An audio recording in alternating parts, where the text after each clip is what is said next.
L'esplanade de la ville de Konsamba dans le Mungo a été au centre des intérêts le week-end dernier.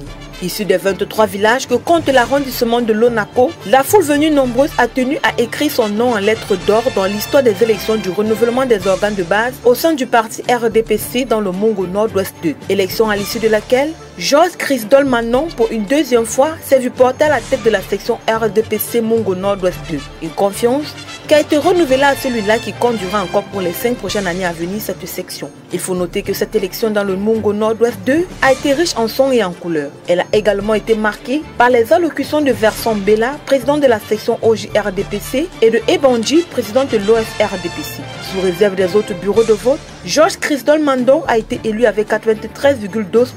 Il faut dire que le président de section RDPC a toujours été motivé par ce désir de soutenir le seul meilleur champion du parti de la Flamme, le président Paul Biya, qui est un acteur de la paix.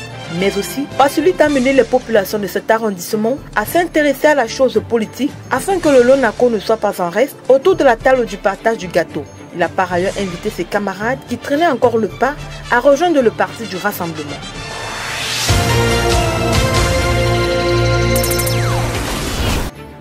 Suite à la campagne de communication spéciale lancée le 10 août dernier qui prescrivait aux transporteurs des directives à observer des mesures innovatrices pour contenir les accidents de la circulation, le ministre des Transports Jean-Ernest Massénangal Bibeyer a présidé le 27 septembre dernier à Yaoundé à la cérémonie de lancement de la phase pilote de la gestion et du suivi centralisé du transport interurbain de personnes et de marchandises au Cameroun. Une cérémonie qui s'est tenue en présence du ministre délégué auprès du ministre des Transports, du directeur général de Camtrac, du représentant du directeur général de MTN Cameroun, du représentant du secrétaire d'État à la Défense chargé de la gendarmerie nationale, du représentant du délégué général à la Sûreté nationale, des promoteurs de compagnies de voyage et des représentants des organisations socio-professionnelles du secteur des transports routiers au Cameroun. Au cours de cette cérémonie, le ministre des Transports a décidé d'installer des caméras de surveillance dans son but de transport interurbain appartenant à diverses agences de voyage desservant les axes Yaoundé-Douala, Douala-Bafoussam et Bafoussam-Yaoundé. Fruit du partenariat entre le ministère des Transports et le consortium Camtrac MTN, le système intelligent de surveillance des bus gros porteurs va permettre d'épier les comportements des chauffeurs grâce aux caméras installées dans leurs véhicules.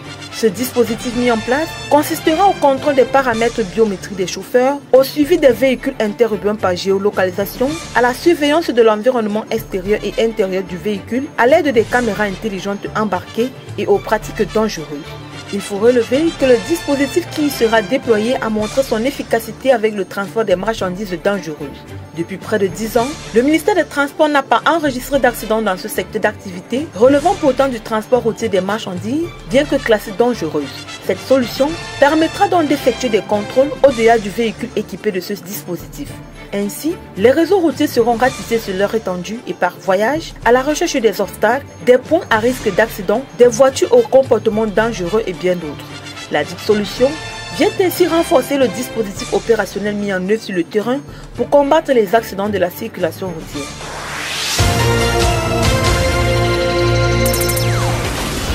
Toute situation qui compromet mon éthique est contraire à mes convictions et mes valeurs. Et trahir ses croyances est une rupture de confiance envers moi-même et envers nos citoyens. C'est par ces propos posté sur son compte Twitter le 27 septembre dernier que Filsan Abdoulaye, ministre des Femmes, des Enfants et de la Jeunesse, a annoncé sa démission du gouvernement éthiopien. Il faut dire que depuis le déclenchement du conflit au Tigré, Filsan Abdoulaye avait été la première à évoquer les viols commis au cours de cette guerre au Tigré. Et dans la foulée, elle avait mis en place une commission spéciale pour enquêter sur le sujet. Et au terme de cette enquête, le bureau du procureur avait condamné 3 soldats pour viol et poursuivi 25 autres.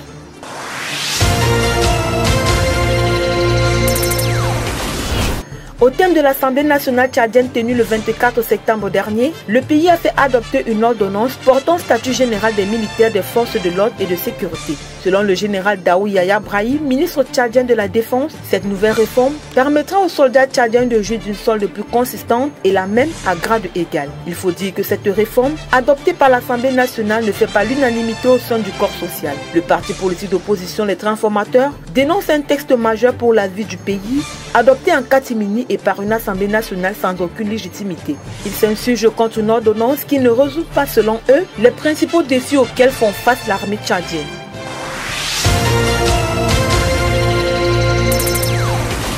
C'est officiel, l'Union sportive de Douala n'a plus de patron. À la tête de ce club depuis 2011, Franck Hapi, président du conseil d'administration, a démissionné. Dans un communiqué publié le 27 septembre dernier par le président du Conseil supérieur des sages Emmanuel Ngassa Hapi, l'ex-président ainsi que le comité de gestion élu au dernier congrès a rendu son tablier. Il faut dire que cette démission intervient quelques semaines après la relégation de l'Union sportive de Douala en 2e division, chose qui n'était jamais arrivée à cette formation mythique.